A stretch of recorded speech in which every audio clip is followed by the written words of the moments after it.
Hello beautiful people, and welcome to this video. I am Blue, I think.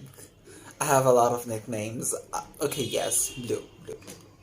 And today we're going to talk about Into the Drowning Deep and Rolling into the Deep, I think.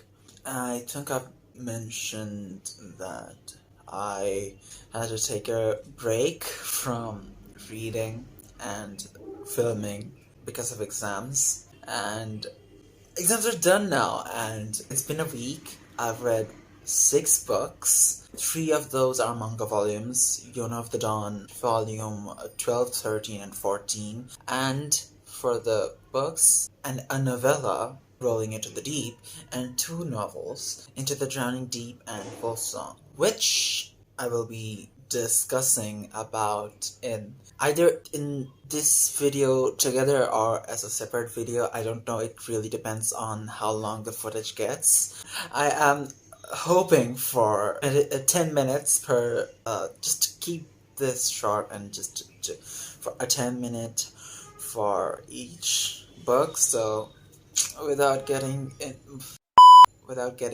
lost. I don't really have much notes about Into the Drowning Deep. Um, ooh. I I also have a booktube idea scrawled around here. Easter egg? Who knows? I guess I'm just having a monologue here, but I wish we were talking to each other. Anyways, Rolling in the Deep. It's a novella by Miro Grant, and it's a prequel novella of Into the Drowning Deep. I was introduced to this freaking traffic. I was introduced to this series by Murphy Napier and her gushing about killer mermaids, and I was really into it. So I've rated Rolling into the Deep 3 stars. Okay. I don't know what I'm doing at all. Into the Drowning Deep is about killer mermaids. There's this network, like a TV network, that regularly puts out shitty mockumentaries or like D-grade sci-fi movies, which is the Imagine Network, and they send a crew and investigation searching for mermaids, and they also send actors because they also don't believe that mermaid exists. It is supposed to be faked, but there are actual scientists in the board, and they are getting funded for research, and in exchange they'll have to appear in the documentary, and lo and behold, they find actual mermaids, and they're hungry, very hungry. The ship's name is SS Auto Goddess.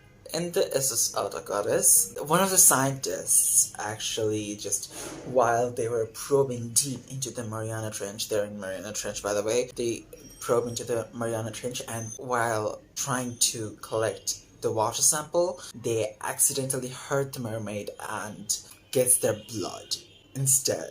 And hurting one of their own was a declaration of war, so the mermaids are now out to get them. So the Otter Goddess gets attacked one by one. Like, it's war, but it's just people getting eaten, and it was a good time. If you've read the audiobook, Teal? Where are you, Teal? And that was just, it was so good.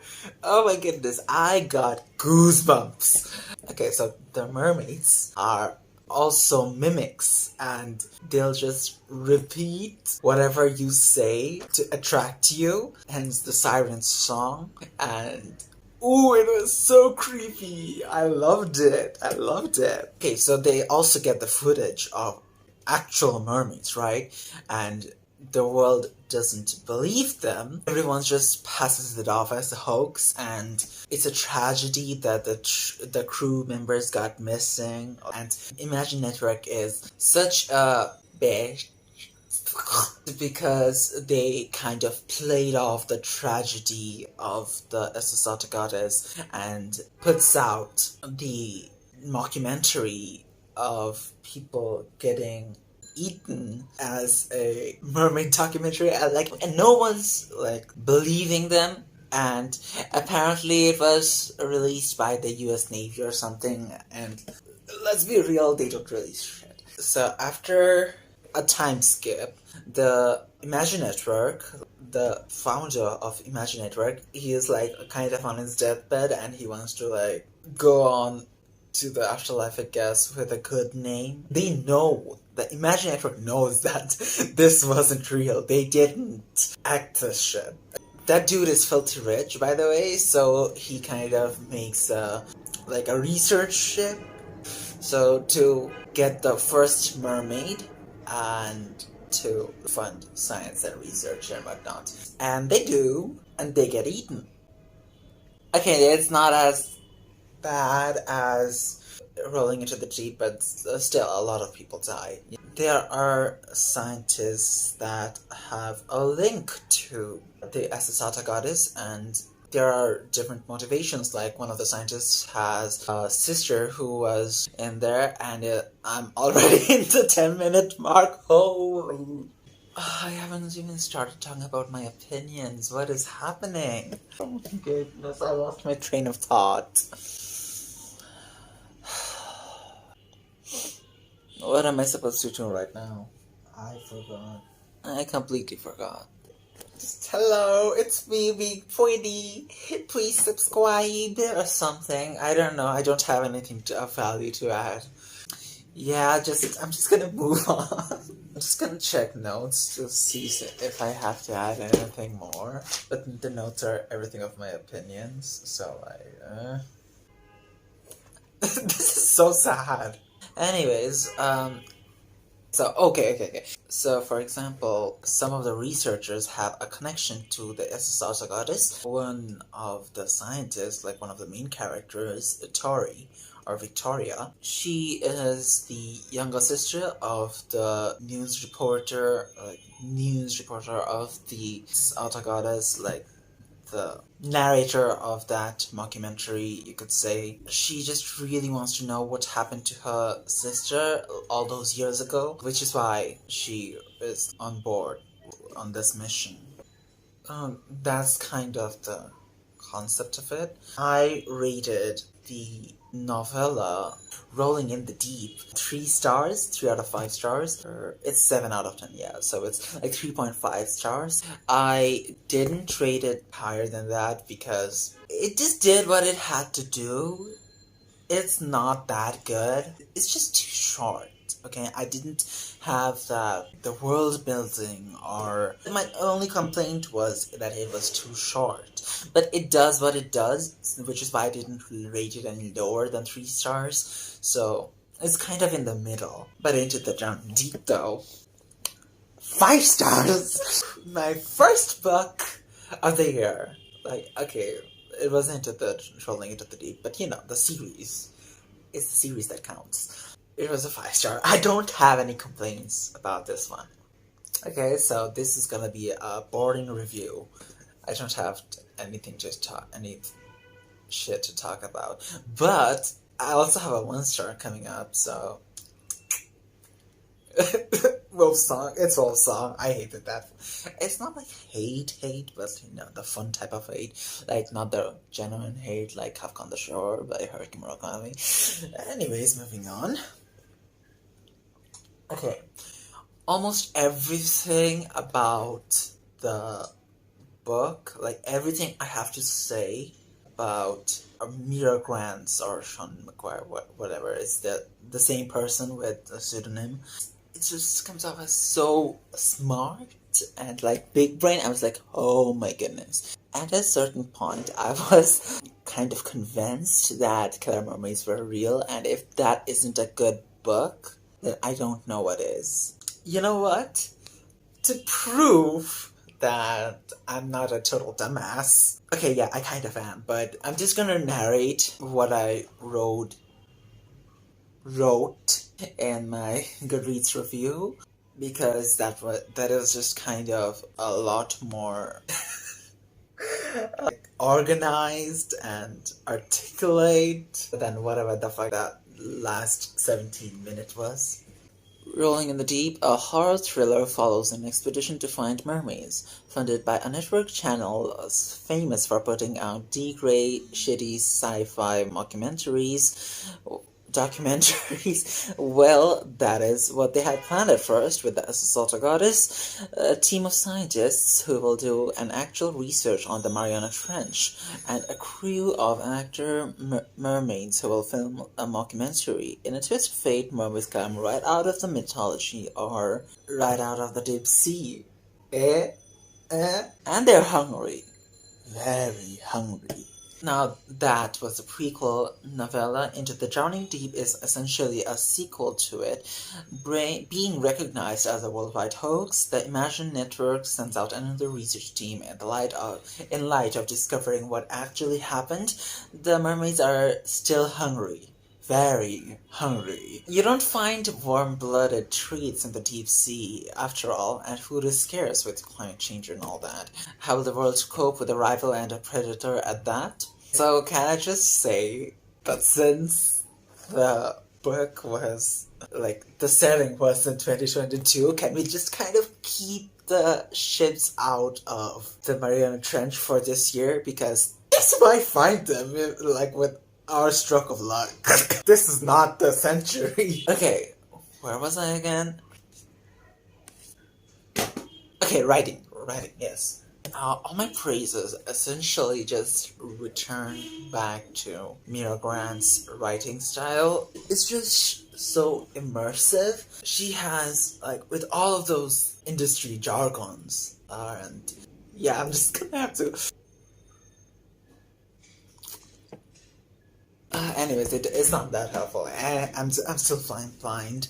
Like, she has these industry jargons that makes it seem all the more real. I just don't know how to describe it. Oh my goodness, the reviewing is so hard.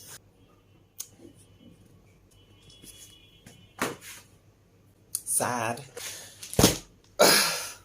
It's the same kind of existential crisis what I was having with Lord of the Rings. I haven't still read that yet, but I will soon enough.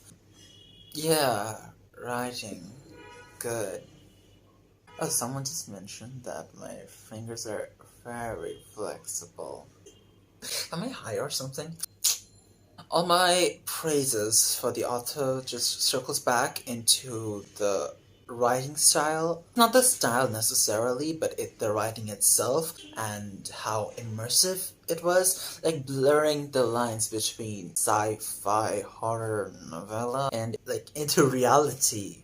If it isn't described as masterful, I don't know what is. Because I was just checking, side-eyeing all my rooms and hallways while listening to the audiobook. Sure hope there isn't anything in my room with me right now. Although I live half the country away from the sea. Heck, not even the sea. I was half the globe away from the Pacific. So, anyways, you know the drill. It's a good book. That's the point. And I like how the author just knits, includes. What's the word? Whatever, I'm just gonna go with includes. So I just like how the author includes so many aspects of science and fantasy and reality into this, and sometimes philosophy into this 1.5 book. It was really good, and what I really appreciated was the diversity of the cast of these books, because first off, LGBTQ rep, main character of the... Okay, let's be honest, the main characters are the mermaids, but the scientist that I talked about, of Into the Drowning Deep. That scientist is bisexual and her love interest is lesbian. That was nice. We kind of had little bit of romance subplot, and it was really nice. And there was this jealous sex and something. That's not my point, okay? You get me. it was nice reading about sapphic scientists. Moving on, there was also a disability rep. I've read Sean McGuire, that puppet and whatnot. I've read another book by the same author on a different name, obviously. It's not the author's fault. Okay, yeah, it was, kind of was. It was a 3-star book, but you know. One eternity later. Okay, yes, it was Middle Game. So I've also read Middle Game by Sean McGuire, and that also had a disability rep, like it was a learning disability, I believe, and also color blindness. So, and here in this series, we had deafness. We just dealt with disabilities like deafness. It was just the way that it was handled. I believe that I felt that these were real people struggling with real problems with their lives. So the thing is, she just kind of puts up this disability as also it can be your strength, but it can also be a weakness, and I actually really loved the duality of that aspect of their lives. For example, Into the Drowning Deep, there are deaf scientists, twin scientists. One of them are in organic chemistry, and the other is something complicated, but they just kind of have to, like, marine biologist or something. Like, it's like a big word, but essentially she has to go down deep into the ocean to search for life.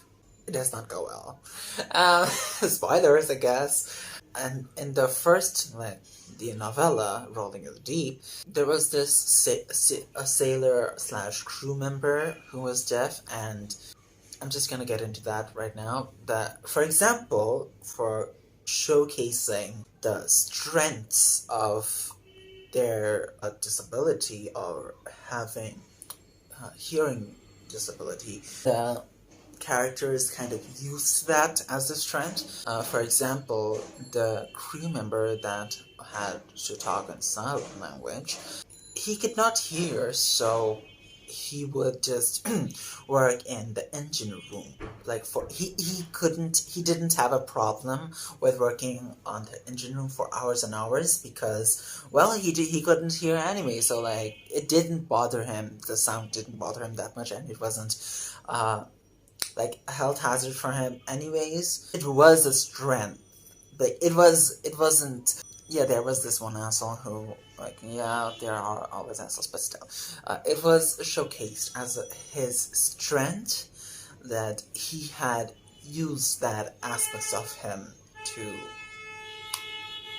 Side note, we just kind of live on a busy street, if you hadn't noticed. Okay, he just kind of used that aspect of him to his advantage. Yeah. And then there was the other scientist who would go probe into the ocean, and she didn't have to worry about, like, the pressure or like popping of ears, like headaches or whatever. She didn't have to, you know what I'm getting.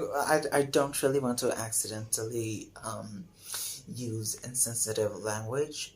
Oh. The deaf guy didn't have to hear the sirens song. He didn't get killed, like, at first. As the negatives, I guess. Spoilers for all above, essentially. The mermaids attacked the ship, right? And, ooh, they got them good. Passages that, I don't remember her name, but one of the twins, that she had to go, like, just run through the passages with the fear that one of the sirens could be anywhere, just like right behind her, or just like above. They could be anywhere, and she would have no idea, and because one of her senses was just so blocked out, and she felt so helpless about that she had to rely on other crew members and scientists because of that, and she felt vulnerable and helpless, and it just kind of really got to me. It kind of had that aspect without taking out of the horrors. Like, one of the common criticisms of the bigots. Why is representation is so important? It takes away from the story. No, it doesn't. It doesn't. It actually enhances the story, and Into the Drowning Deep is proof of it, because these characters felt like so real to me. I was so worried for them. I had felt for them, and even the mermaids felt real to me, okay? One of the things I would like to commend the author on would be that once I heard that, like, I don't remember where, but I had read or heard or just had that information that a true suspense would be making the readers ask, when is it gonna happen, instead of what is gonna happen. And I think this book just puts that to the fullest. I wasn't articulate at all, and where is 10 minutes and where is 35? I guess I'm done rambling. Like, I'm not putting so much pressure on myself right now just to become articulate all of a sudden. I know it takes practice to get used to being in front of here. It's so hard, especially with, I have already mentioned that I have issues vocalizing my opinions and vocalizing myself, because I am a really quiet person. I don't talk that much. Okay, like my mom like gets frustrated because we're the only two people living in this house, and whenever she wants to talk, I was like, yeah. I'm just listening. I don't talk like at all, and it kind of gets frustrating for her. And well, I'm trying to fix that, but yeah, I'm trying to be patient with myself, and I guess I'm also asking you to be please patient with me. That's all I had to say. Oh, okay. Oh, I forgot to. I rated the Into the Drowning Deep 9 out of 10 instead of like 10 out of 10. One of the reasons, it's still a 5-star, but one of the reasons I didn't rate it 10 out of 10 is that it kind of raises too many questions that it couldn't answer. I guess it had a purpose of making the reader feel that this world is full of mysteries and whatnot. It answers, it wraps up really well, and it answers the major questions that it raises. But there was this mini questions that I was like, why wouldn't you answer that? I need the answers. I really need the answers. And there's one of them are like, why do mermaids have lips? What's the biological function of them? And like the small details, and it didn't really answer them, and I guess it was purposeful, but I didn't really like it. I was so frustrated because I really wanted to know more about the book and the mermaids. I probably wanted to be eaten by them. Anyways, yeah, that's about it for the video. See ya next time, I guess, or unless if Hafsa just cuts out like magically into a 10-minute, then I guess she's not a magician. Might be though. I'm not gonna ask you to subscribe after this bullshit. It's okay. You can unsubscribe because my reviews are bullshit. And thank you for watching so far if you have, and thank you for 100 views on the Omniscient Reader's Viewpoint. I was really happy after that. I didn't expect that milestone like so fast. I guess I'm just gonna have to review, look, my forehead, so good, right? You want to see my forehead? But I'd like to chat more on the comments. Like, yeah, you can unsubscribe, you can dislike the video, whatever, but please, comment to me, I want to talk. So, see you next time. Bye.